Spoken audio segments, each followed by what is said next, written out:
Today we there with? With, I don't know, like something like rhythm or something like that. No, what is the name? Breakthrough, Pauline. What's your experience dating a Jamaican man? Very good. It's good. Can you explain a little bit more? Well, it's ups and downs. I'm ignorant, but I'm alright. What's the first thing come to your mind when you think about the ex? Well, maybe love also.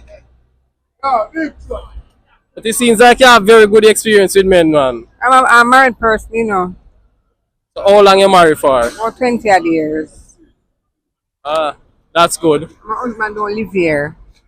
Do you listen to dancehall music? Yeah, man, all the time. In your opinion, who is the king of dancehall? Well, I would say Dennis Brown and Ken Boothe. Okay. All right. Thank you for your time.